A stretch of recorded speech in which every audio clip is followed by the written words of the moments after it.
여러분, 안녕하세요. 오늘은 조금 무겁지만 꼭 해야 할 이야기를 나눠보려고 합니다. 혹시 하루에 3,000원으로 생활한다면 어떻게 사실 수 있을까요? 아침, 점심, 저녁 세 끼를 3,000원으로요. 상상이 되시나요? 서울 노원구에 사시는 박모 씨, 올해 72세입니다. 박 씨의 하루 생활비가 바로 3,000원입니다. 아침은 걸읍니다. 점심은 편의점에서 1,000원짜리 삼각김밥 한 개, 저녁은 2,000원으로 라면과 계란 하나. 이게 박 씨의 하루 식사 전부입니다. 박 씨는 30년 동안 공장에서 일했습니다. 성실하게 일했습니다. 그런데 은퇴 후 10년이 지난 지금 이렇게 살고 있습니다. 국민연금 월 40만 원이 전부입니다. 여기서 월세 25만 원 내고 나면 15만 원 남습니다. 한 달을 15만 원으로 살아야 합니다. 하루 5천 원입니다. 여기서 전기세, 수도세, 통신비 빼면 하루 3,000원 남습니다. 박 씨는 말합니다. 젊었을 때는 힘들어도 희망이 있었어요. 열심히 일하면 내일은 나아질 거라고 믿었어요. 근데 지금은 희망이 없어요. 내일도 오늘 같고 모레도 오늘 같아요. 죽을 때까지 이렇게 살아야 해요. 여러분, 이게 남의 일 같으신가요? 절대 그렇지 않습니다. 통계를 한번 보겠습니다. 경제협력개발기구 OECD 자료에 따르면 대한민국 65세 이상 노인 빈곤율이 39.3%입니다. 10명 중 4명이 가난하게 살고 있습니다. 그리고 이 수치는 OECD 국가 중 1위입니다. 더 충격적인 건 이겁니다. 노인 자살률도 OECD 1위입니다. 왜 그럴까요? 나이 들어 가난하면 왜 이렇게 고통스러울까요?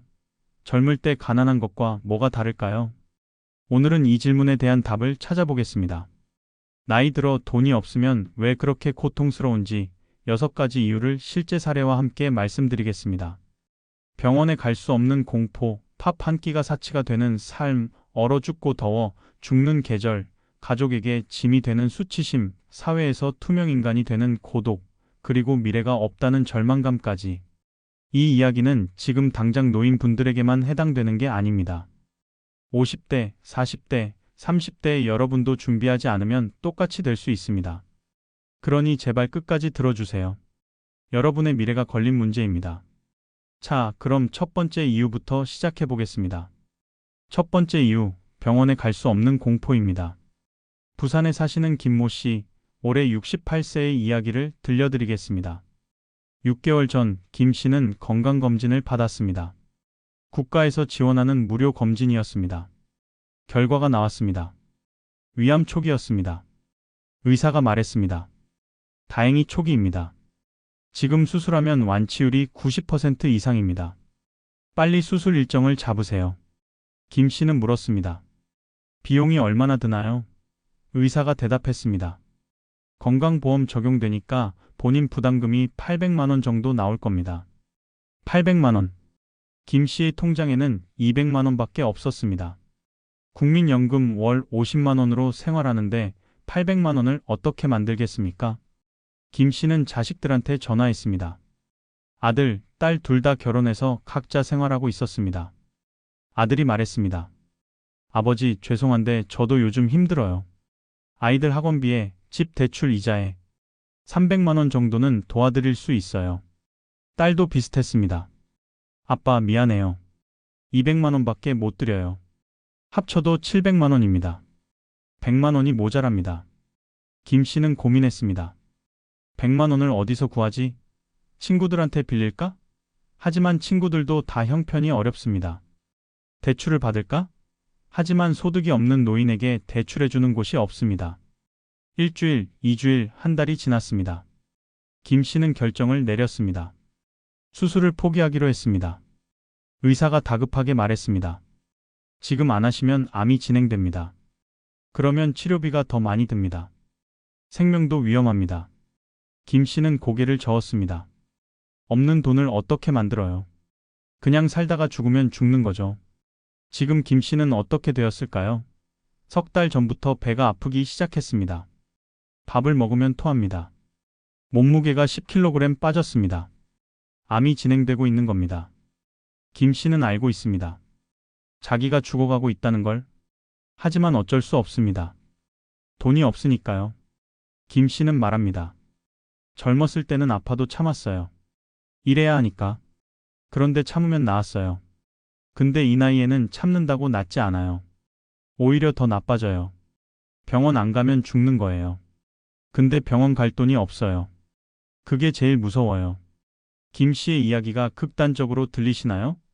아닙니다. 건강보험공단 자료를 보면 경제적 이유로 치료를 포기하는 60세 이상 노인이 매년 증가하고 있습니다. 2023년 기준으로 약 12만 명입니다. 왜 이런 일이 일어날까요?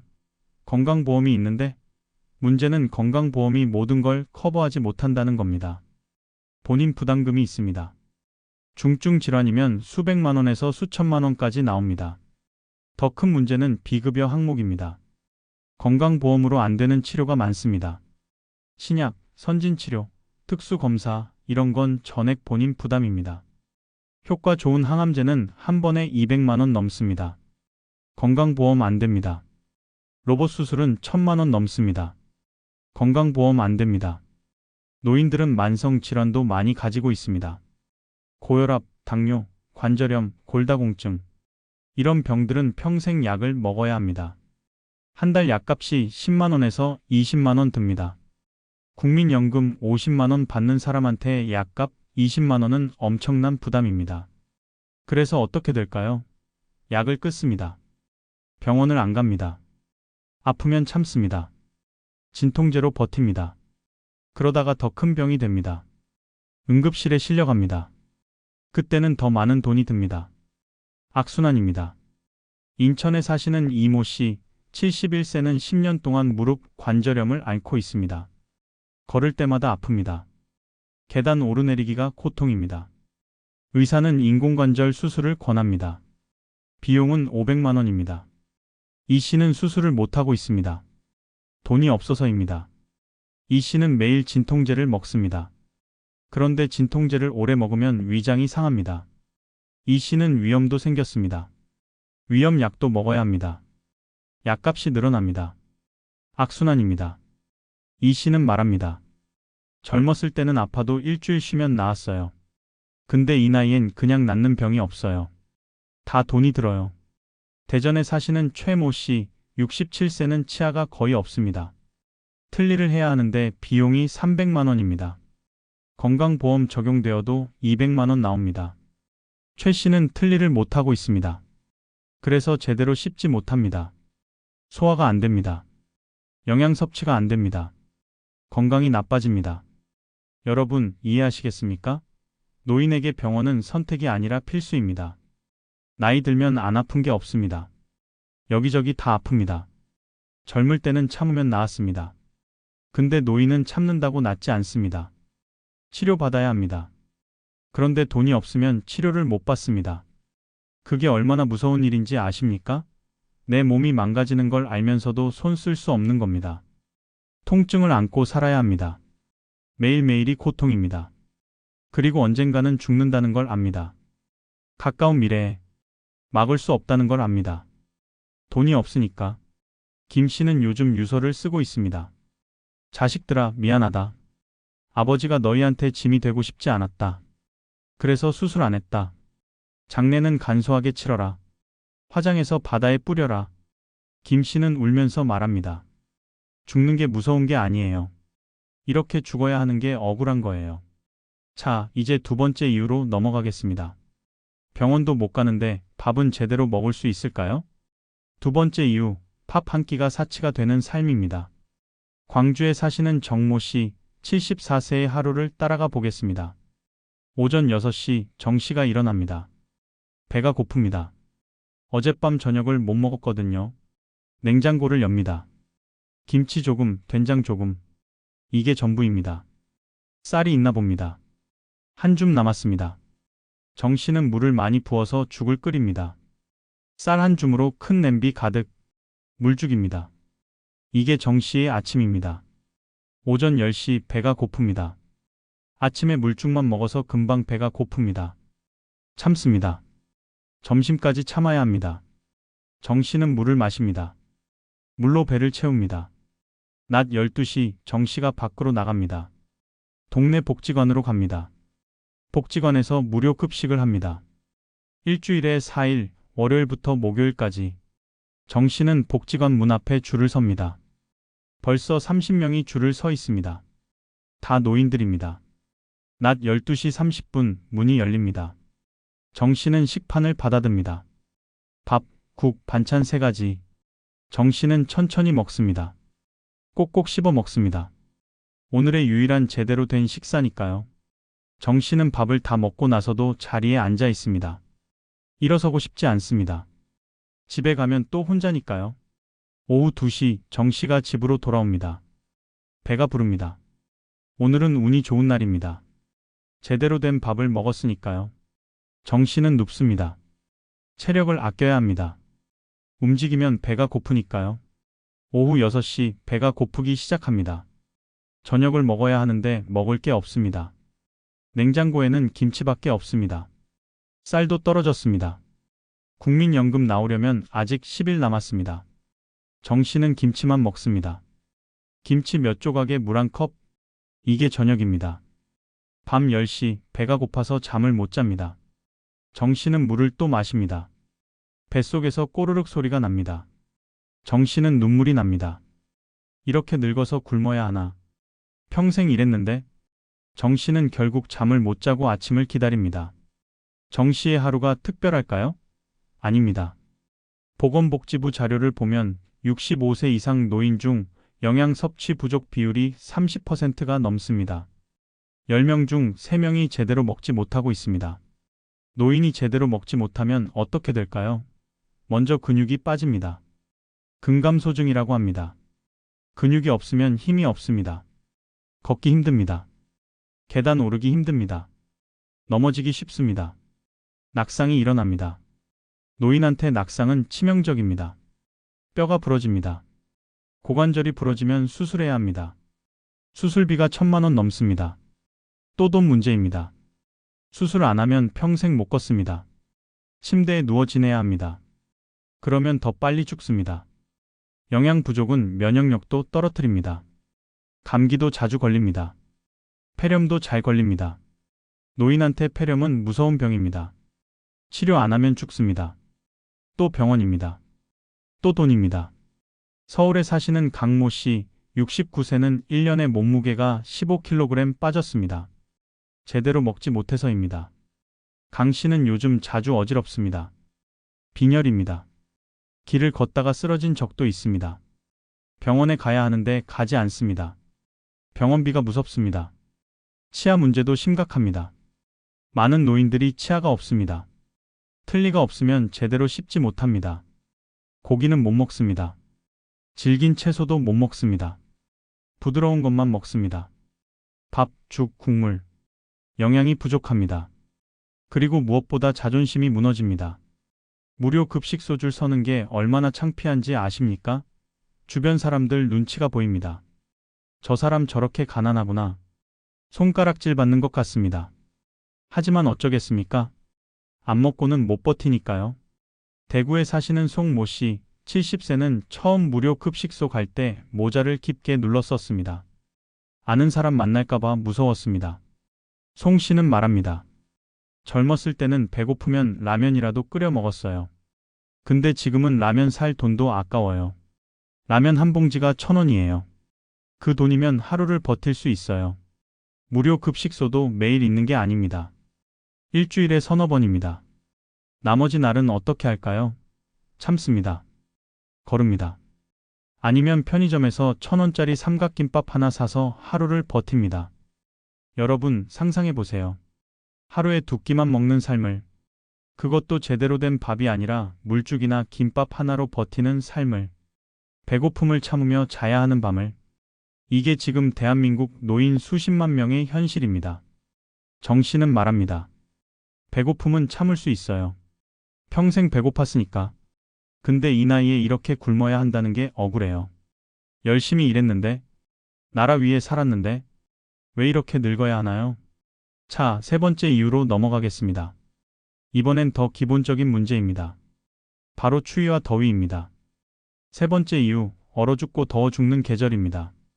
2023년 1월 서울 은평구의 한 빌라.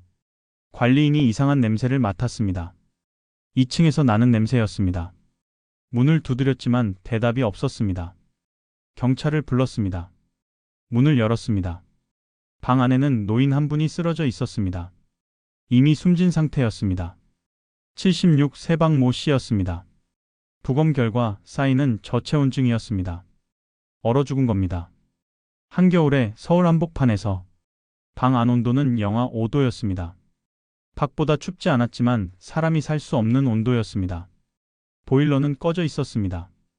전기도 끊겨 있었습니다. 공과금을 석 달째 내지 못해서 단전, 단가스가 된 상태였습니다. 박 씨는 이불 내장을 덮고 있었습니다. 옷도 여러 벌 겹쳐 입었습니다. 그래도 추위를 이기지 못했습니다. 박 씨의 통장에는 2,000원이 남아 있었습니다. 냉장고에는 아무것도 없었습니다. 경찰이 박 씨의 자식들에게 연락했습니다. 아들이 울면서 말했습니다. 아버지가 연락을 안 받으셨어요. 한 달 넘게. 바빠서 찾아뵙지 못했어요. 이렇게 될 줄 몰랐어요. 하지만 이미 늦었습니다. 박 씨의 이야기가 특별할까요? 아닙니다. 매년 겨울마다 이런 일이 일어납니다. 한국전력공사 자료를 보면 전기요금 체납으로 단전된 가구가 연간 100만 가구가 넘습니다. 이 중 상당수가 노인 단독 가구입니다. 겨울에 난방을 못하면 어떻게 될까요? 추위를 참습니다. 이불을 여러 장 덮습니다. 옷을 겹쳐 입습니다. 하지만 그래도 춥습니다. 손발이 얼어붙습니다. 감각이 없어집니다. 동상에 걸립니다. 실내 온도가 15도 이하로 떨어지면 건강에 위험합니다. 특히 노인들은 체온 조절 능력이 떨어집니다. 추위를 더 심하게 느낍니다. 저체온증에 걸리기 쉽습니다. 심하면 죽습니다. 인천에 사시는 김모 씨, 72세는 겨울마다 경로당으로 피난 갑니다. 집이 너무 추워서입니다. 보일러를 틀면 가스비가 한 달에 15만 원 나옵니다. 국민연금 50만 원의 3분의 1입니다. 김 씨는 보일러를 못 틉니다. 대신 경로당에 갑니다. 오전 9시에 경로당에 갑니다. 오후 5시까지 있습니다. 8시간. 경로당은 따뜻합니다. 김 씨는 경로당에서 낮잠도 자고 TV도 보고 친구들과 이야기도 합니다. 집에는 자러 갈 때만 갑니다. 김 씨는 말합니다. 집이 너무 추워서 못 있겠어요.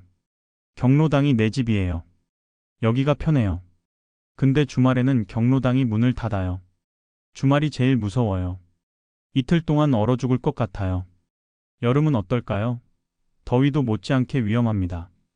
2024년 8월 광주의 한 원룸. 혼자 사시던 78세 노인이 숨진 채 발견됐습니다. 사인은 온열 질환이었습니다. 더워서 죽은 겁니다. 실내 온도는 40도가 넘었습니다. 에어컨은 없었습니다. 선풍기 하나만 있었습니다. 창문은 닫혀 있었습니다. 열어놓으면 모기가 들어와서 닫아놓은 것 같았습니다. 방은 찜통이었습니다. 질병관리청 자료를 보면 매년 여름 온열 질환으로 응급실에 실려오는 환자 중 60세 이상이 50%가 넘습니다. 그중 상당수가 독거 노인입니다. 노인들은 더위를 더 심하게 느낍니다. 땀도 잘 안 납니다. 체온 조절이 안 됩니다. 탈수가 쉽게 옵니다. 어지럽습니다. 쓰러집니다. 혼자 사는 노인이 쓰러지면 아무도 모릅니다. 그렇게 죽습니다. 부산에 사시는 이모 씨, 74세는 여름마다 도서관으로 피난 갑니다. 집에 에어컨이 없어서입니다. 에어컨을 사려면 100만 원입니다. 이 씨에게는 큰 돈입니다. 전기세도 부담입니다. 에어컨 틀면 한 달에 10만 원 나온다고 합니다. 이 씨는 오전 10시에 도서관에 갑니다.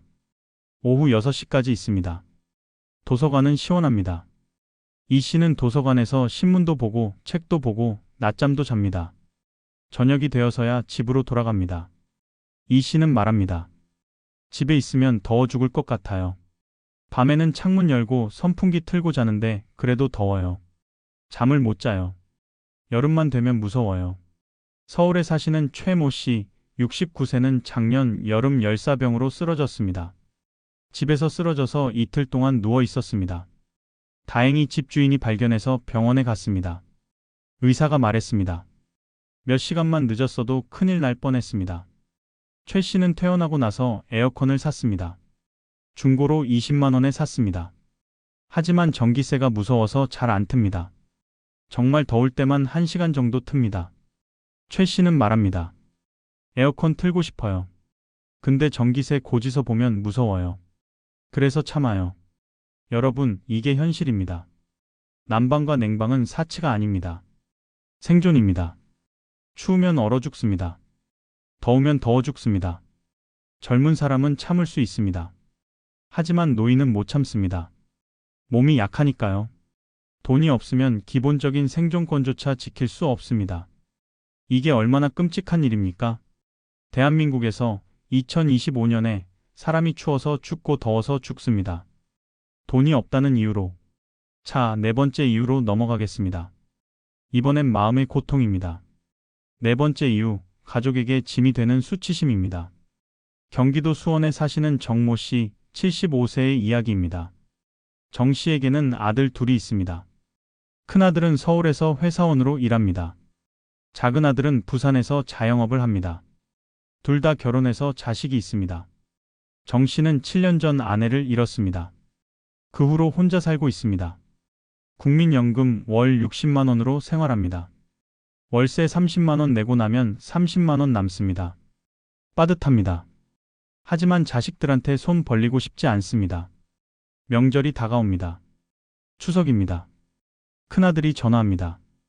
아버지, 이번 추석에는 집에 오세요. 같이 지내요. 정 씨는 고민합니다. 가고 싶습니다. 손주들도 보고 싶습니다. 하지만 부담입니다. 빈손으로 갈 수 없잖아요. 정 씨는 시장에 갑니다. 과일을 삽니다. 한우도 삽니다. 손주들 용돈도 준비합니다. 모두 합쳐서 30만 원 듭니다. 이번 달 생활비 전부입니다. 정 씨는 통장이 텅 빈 걸 봅니다. 한숨이 나옵니다. 다음 달 연금 나올 때까지 어떻게 살지 걱정입니다. 추석 당일 정 씨는 큰아들 집에 갑니다. 가족들이 반갑게 맞이합니다. 손주들이 달려옵니다. 할아버지, 정 씨는 기쁩니다. 그런데 며느리 표정이 밝지 않습니다. 뭔가 불편해 보입니다. 저녁 식사 중 큰아들이 말합니다. 아버지, 혼자 사시기 힘드시죠? 저희 집에 와서 같이 사세요. 정 씨는 당황합니다. 아니야, 괜찮아. 나 혼자 잘 살아. 며느리가 끼어듭니다. 아버님, 그런데 저희도 요즘 형편이 어려워요. 아이들 학원비에, 집 대출에. 정 씨는 알아듣습니다. 같이 살자는 게 아니라 경제적으로 부담된다는 말입니다. 정 씨는 가슴이 철렁합니다. 미안하다. 내가 짐이 되는구나. 정 씨는 밥맛이 없습니다. 빨리 집에 가고 싶습니다. 집에 돌아온 정 씨는 눈물을 흘립니다. 내가 왜 이렇게 살아야 하나. 자식한테 손 벌리는 신세가 되다니. 정 씨는 그날부터 자식들한테 연락을 잘 안 합니다. 미안해서입니다. 짐이 되고 싶지 않아서입니다. 겨울이 되었습니다. 정 씨는 감기에 걸렸습니다. 열이 납니다. 병원에 가야 하는데 돈이 없습니다. 큰아들한테 전화하려다가 멈춥니다. 또 돈 달라고 하면 어떻게 생각할까? 짐이 된다고 생각할까? 정 씨는 그냥 참습니다. 약국에서 감기약만 사서 먹습니다. 정 씨의 생일입니다. 큰아들이 전화합니다. 아버지, 생신 축하드려요. 용돈 조금 보내드릴게요. 정 씨는 고맙기도 하고 미안하기도 합니다. 아니야, 괜찮아. 나 돈 있어. 너희가 쓰렴. 정 씨는 거절합니다. 자존심 때문입니다. 하지만 정 씨의 통장에는 5만 원밖에 없습니다. 연금 나오려면 아직 15일 남았습니다. 정 씨는 어떻게 버틸까요? 굶습니다. 하루에 한 끼만 먹습니다. 그렇게 15일을 버팁니다. 정 씨는 말합니다. 젊었을 때는 자식들한테 다 해줬어요. 학비, 결혼 자금 다 대줬어요. 근데 지금은 거꾸로예요. 자식들한테 손을 벌려야 해요. 이게 얼마나 창피한지 아세요? 차라리 죽고 싶어요. 정 씨의 이야기가 유별날까요? 아닙니다. 한국보건사회연구원 조사에 따르면 65세 이상 노인 중 60%가 자식에게 경제적으로 의존하고 있습니다. 그리고 그중 80%가 자식에게 미안함과 수치심을 느낀다고 답했습니다. 왜 이런 감정을 느낄까요? 한국 사회는 부모가 자식을 책임지는 문화입니다. 자식한테 손 벌리는 건 부끄러운 일로 여겨집니다. 내가 자식을 키웠는데 이제 자식한테 빌부터 사나? 이런 생각이 듭니다. 자식들도 부담스럽습니다. 자기 생활도 빠듯한데 부모님까지 책임져야 합니다. 매달 용돈 드려야 합니다. 병원비 대야 합니다. 명절 때마다 돈이 듭니다. 부담이 큽니다.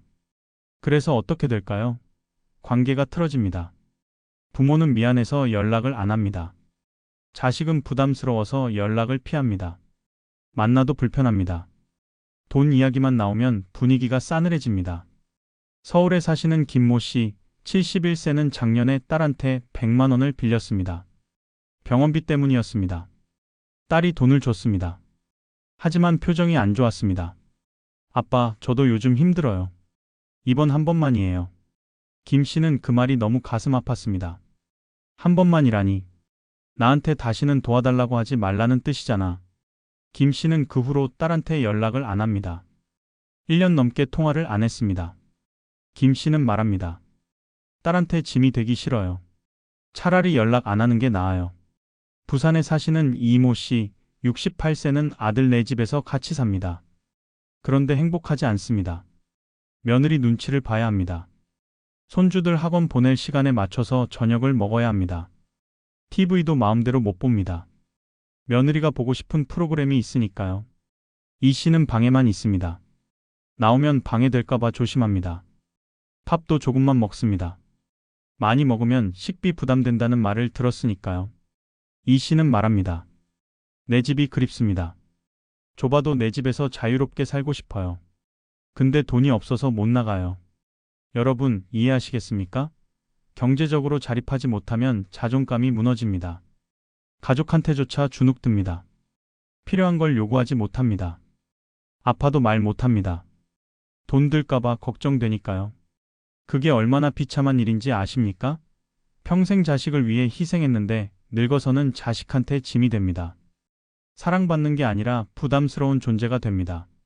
이게 노인을 죽음으로 내모는 가장 큰 이유 중 하나입니다.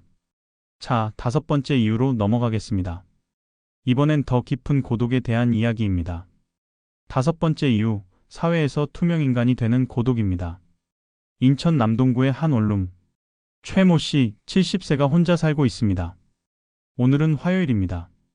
최 씨의 하루를 따라가 보겠습니다. 오전 6시 최 씨가 일어납니다. 잠을 설쳤습니다. 요즘 매일 그렇습니다. 밤에 잠이 안 옵니다. 외로워서입니다. 최 씨는 TV를 켭니다. 아침 뉴스가 나옵니다. 최 씨는 TV를 보며 커피를 마십니다. 믹스커피 한 봉지. 이게 아침입니다. 오전 9시 최 씨가 밖으로 나갑니다. 동네 공원을 산책합니다. 벤치에 앉아 있습니다. 사람들이 지나갑니다. 아무도 최 씨를 보지 않습니다. 최 씨는 투명인간이 된 것 같습니다. 오전 11시 최 씨가 편의점에 갑니다. 삼각김밥 한 개를 삽니다. 계산대에서 직원에게 말을 겁니다. 오늘 날씨 좋네요. 직원이 대답합니다. 네. 짧습니다. 바빠 보입니다. 최 씨는 더 이상 말을 못합니다. 낮 12시 최 씨가 집으로 돌아옵니다. 삼각김밥을 먹습니다. 혼자 먹습니다. TV를 보며 먹습니다. TV 속 사람들이 떠드는 소리가 그나마 위안이 됩니다. 최 씨는 혼자가 아닌 것처럼 느껴집니다. 오후 2시 최 씨가 스마트폰을 봅니다. 카카오톡을 엽니다. 메시지가 없습니다. 전화 기록을 봅니다. 마지막 전화는 2주일 전입니다. 보험회사 텔레마케팅이었습니다. 최 씨는 한숨을 쉽니다. 오후 4시 최 씨가 또 공원에 갑니다. 경로당에 가볼까 했지만 가지 않습니다. 경로당 가려면 회비를 내야 합니다. 한 달에 10,000원입니다. 최 씨에게는 부담입니다. 그리고 경로당 사람들이 다 친한 사이인 것 같습니다. 최 씨가 끼어들 틈이 없어 보입니다. 오후 6시 최 씨가 집으로 돌아옵니다. 저녁을 먹어야 합니다. 라면을 끓입니다. 계란 하나를 넣습니다. 혼자 먹습니다. 소리를 내며 먹습니다. 후루룩. 이 소리라도 나야 너무 조용하지 않으니까요. 밤 8시 최 씨가 TV를 봅니다. 드라마가 나옵니다. 가족들이 모여 밥을 먹는 장면입니다. 행복해 보입니다. 최 씨는 눈물이 납니다. 나도 저렇게 살고 싶다. 가족과 함께. 밤 10시 최 씨가 잠자리에 듭니다. 잠이 안 옵니다. 생각이 많아집니다. 내일은 누구를 만날까? 아무도 없다. 모레는? 그 다음 날은? 다 똑같다. 혼자다. 최 씨는 눈물을 흘립니다. 최 씨는 일주일에 몇 마디나 말을 할까요? 계산해 봤습니다. 편의점 직원한테 감사합니다. 2~3번. 옆집 할머니한테 안녕하세요. 1번. 일주일에 5마디도 안 됩니다. 대화라고 할 수도 없습니다. 최 씨는 말합니다. 제일 무서운 게 뭔지 아세요? 내가 죽어도 아무도 모를 거라는 거예요. 이틀, 3일, 일주일 아무도 내가 죽은 줄 모를 거예요. 썩는 냄새가 나서야 알겠죠. 그게 제일 무서워요. 최 씨의 이야기가 과장일까요? 아닙니다. 보건복지부 자료를 보면 65세 이상 독거노인이 200만 명이 넘습니다. 그중 30%가 한 달에 한 번도 가족을 만나지 못한다고 합니다. 50%가 친구가 없다고 합니다. 고독사도 증가하고 있습니다. 혼자 죽어서 시신으로 발견되는 경우가 1년에 3,000건이 넘습니다. 하루 평균 8명입니다. 그리고 그중 70%가 60세 이상 노인입니다. 왜 노인들이 이렇게 고립될까요? 여러 이유가 있습니다. 첫째, 배우자가 죽습니다. 평생을 함께한 사람이 떠납니다. 말 상대가 사라집니다. 둘째, 자식들이 멀리 삽니다. 취업, 결혼으로 다른 도시로 갑니다. 자주 못 만납니다. 셋째, 친구들도 사라집니다. 나이가 들면 친구들이 하나둘 죽습니다. 아프거나 몸이 불편해서 못 만납니다. 넷째, 사회활동이 끊깁니다. 퇴직하면 직장 동료를 못 만납니다. 취미생활도 돈이 들어서 못합니다. 그리고 가장 큰 이유, 돈이 없어서입니다. 친구 만나려면 돈이 듭니다. 커피 한 잔 마시려면 5,000원입니다. 밥 한 끼 먹으려면 10,000원입니다. 경조사 부조금도 부담입니다. 돈이 없으면 사람을 못 만납니다. 서울에 사시는 박모 씨, 67세는 작년에 친구 장례식에 못 갔습니다. 부조금이 없어서입니다. 박 씨는 말합니다. 친구가 죽었는데 장례식도 못 가요. 5만 원이 없어서. 이게 사람 사는 건가요? 부끄러워서 친구들한테 연락도 못 해요.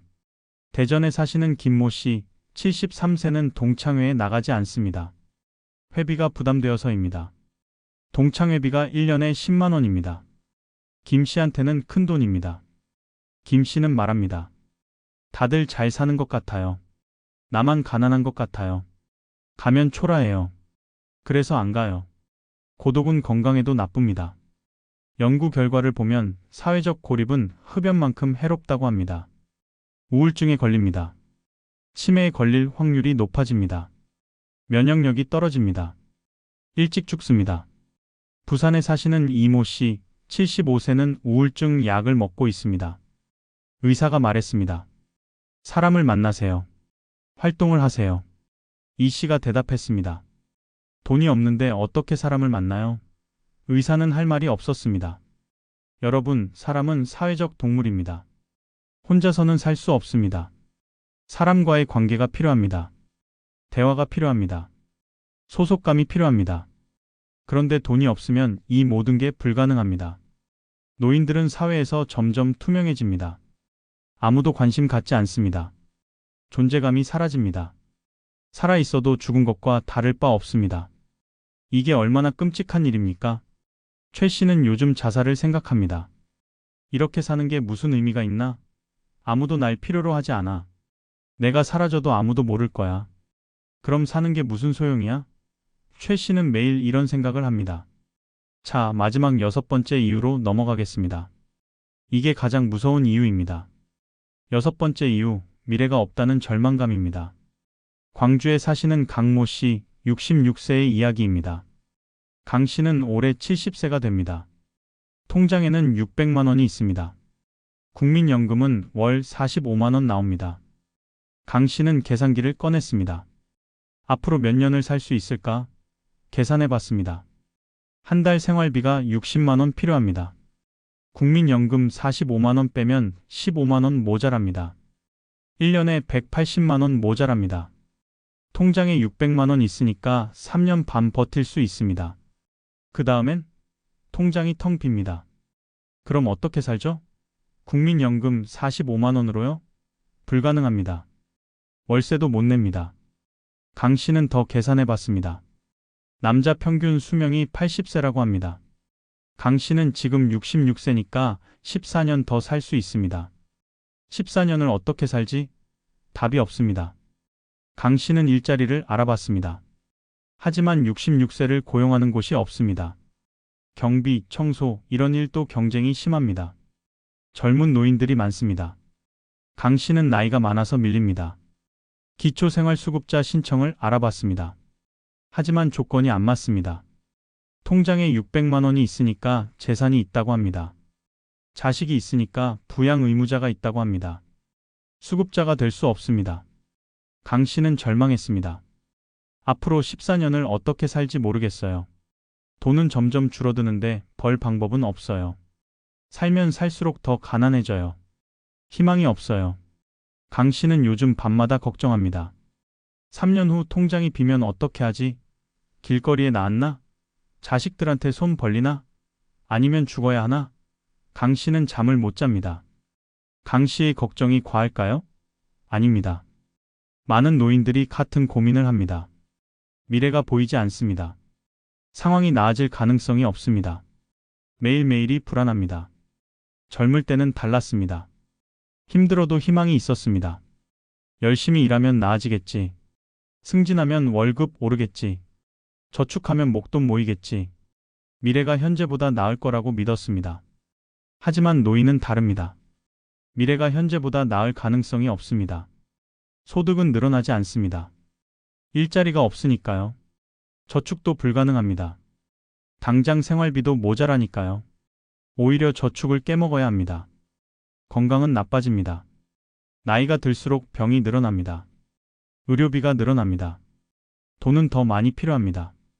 하지만 돈은 점점 줄어듭니다. 악순환입니다. 서울에 사시는 윤모 씨, 68세는 말합니다. 내일이 오늘보다 나을 게 없어요. 모레도 똑같아요. 1년 후도 똑같아요. 아니, 더 나빠져요. 돈은 더 줄어들고 몸은 더 아프고 희망이 없어요. 이런 절망감이 무엇을 만들까요? 자살을 생각하게 만듭니다. 통계청 자료를 보면 60세 이상 노인 자살률이 인구 10만 명당 60명입니다. 20대 자살률의 3배입니다. OECD 국가 중 1위입니다. 왜 노인들이 자살할까요? 여러 이유가 있지만 가장 큰 이유는 빈곤입니다. 경찰청 자료를 보면 노인 자살 원인의 50% 이상이 경제적 어려움입니다. 부산에서는 작년에 76세 노인이 스스로 목숨을 끊었습니다. 유서에 이렇게 썼습니다. 더 이상 살 수 없습니다. 돈이 없습니다. 자식들한테 짐이 되고 싶지 않습니다. 미안합니다. 대구에서는 68세 부부가 동반 자살했습니다. 생활고 때문이었습니다. 통장에 10만 원밖에 없었습니다. 월세를 3개월째 못 냈습니다. 집주인이 나가라고 했습니다. 갈 곳이 없었습니다. 그래서 함께 죽기로 했습니다. 여러분, 이게 현실입니다. 대한민국에서 매일 평균 5명의 노인이 자살합니다. 대부분 경제적 이유입니다. 돈이 없어서 죽습니다. 미래가 없어서 죽습니다. 희망이 없어서 죽습니다. 강 씨는 요즘 유서를 쓰고 있습니다. 자식들아, 미안하다. 아버지가 무능해서, 제대로 준비 못해서 너희한테 짐이 되기 전에 먼저 간다. 장례는 간소하게 치러라. 화장해서 뿌려라. 강 씨는 울면서 말합니다. 죽고 싶지 않아요. 살고 싶어요. 근데 어떻게 살아요? 방법이 없어요. 매일 버티는 거예요. 언제까지 버틸 수 있을까요? 모르겠어요. 그냥 하루하루 버티는 거예요. 자, 여기까지 6가지 이유를 모두 말씀드렸습니다. 병원에 갈 수 없는 공포, 밥 한 끼가 사치가 되는 삶, 얼어 죽고 더워 죽는 계절, 가족에게 짐이 되는 수치심, 사회에서 투명인간이 되는 고독, 그리고 미래가 없다는 절망감. 이 6가지가 나이 들어 돈이 없을 때 느끼는 고통입니다. 여러분, 이해하시겠습니까? 나이 들어 가난하다는 건 단순히 돈이 없다는 게 아닙니다. 건강을 잃는 겁니다. 존엄을 잃는 겁니다. 관계를 잃는 겁니다. 희망을 잃는 겁니다. 살아갈 이유를 잃는 겁니다. 젊을 때 가난은 참을 수 있습니다. 힘들어도 미래가 있으니까요. 일하면 나아지니까요. 하지만 노인의 가난은 다릅니다. 벗어날 방법이 없습니다. 나아질 가능성이 없습니다. 죽을 때까지 가난합니다. 그래서 노인 빈곤은 더 고통스럽습니다. 더 절망적입니다. 더 치명적입니다. 그리고 그 고통이 죽음으로 이어집니다. 그렇다면 어떻게 해야 할까요? 방법이 전혀 없을까요? 아닙니다. 방법은 있습니다. 첫째, 도움을 요청하세요. 부끄러워하지 마세요. 기초생활수급, 긴급복지지원, 이런 제도들이 있습니다. 주민센터에 가세요. 상담 받으세요. 조건에 맞으면 도움받을 수 있습니다. 둘째, 무료 급식소, 푸드뱅크를 이용하세요. 창피하게 생각하지 마세요. 이건 당신의 권리입니다. 굶지 마세요. 셋째, 의료비 지원 제도를 알아보세요. 지자체마다 저소득층 의료비 지원이 있습니다. 병원비 부담되면 사회복지사와 상담하세요. 넷째, 노인 일자리 사업을 알아보세요. 60세 이상이면 신청할 수 있습니다. 월 50만 원 정도 받을 수 있습니다. 적은 돈이지만 도움이 됩니다. 다섯째, 경로당, 복지관을 이용하세요. 혼자 있지 마세요. 사람들과 어울리세요. 외로움을 이기세요. 여섯째, 자식들과 솔직하게 대화하세요. 힘들다고 말하세요. 도와달라고 하세요. 부끄러운 일이 아닙니다. 일곱째, 전문가와 상담하세요. 우울하면 정신건강복지센터에 가세요. 자살 생각이 들면 1339번에 전화하세요. 혼자 끙끙 앓지 마세요. 그리고 가장 중요한 것, 지금 젊은 분들, 중년 분들, 여러분은 지금부터 준비하세요. 노후 자금을 준비하세요. 국민연금, 퇴직연금, 개인연금, 세 가지를 챙기세요. 건강을 챙기세요. 규칙적으로 운동하세요. 건강이 최고의 재산입니다. 인간관계를 유지하세요. 친구를 소중히 하세요. 나이 들어서도 만날 사람이 있어야 합니다. 취미를 가지세요. 은퇴 후에도 할 일이 있어야 합니다. 여러분, 오늘 이야기가 무겁고 슬펐을 겁니다. 하지만 이게 현실입니다. 지금 이 순간에도 수백만 명의 노인들이 이런 고통 속에서 살고 있습니다. 이건 남의 일이 아닙니다. 준비하지 않으면 여러분도 똑같이 될 수 있습니다. 돈이 전부는 아니지만 없으면 아무것도 할 수 없습니다. 건강도 지킬 수 없고 관계도 유지할 수 없고 존엄도 지킬 수 없습니다. 제발 준비하세요. 아직 늦지 않았습니다. 지금부터라도 시작하세요. 여러분의 노후가 오늘 만난 분들처럼 되지 않기를 진심으로 바랍니다. 도움이 필요하신 분들은 다음 연락처로 전화하세요. 기초생활수급 상담은 주민센터나 보건복지부 콜센터 129 2번입니다. 긴급복지 지원은 129번입니다. 노인 일자리는 노인 일자리 지원기관에 문의하세요. 자살 예방 상담은 1339번입니다. 오늘 영상이 도움이 되셨다면 주변 분들과 공유해 주세요. 부모님한테, 친구분들한테 보여주세요. 한 분이라도 더 준비할 수 있게 도와주세요. 다음 영상에서는 노후 빈곤을 예방하는 구체적인 방법들을 알려드리겠습니다. 얼마를 모아야 하는지, 어떻게 관리해야 하는지 실전 가이드를 준비했습니다. 끝까지 들어주셔서 감사합니다. 여러분 모두 건강하고 안전한 노후를 보내시길 진심으로 기원합니다. 감사합니다.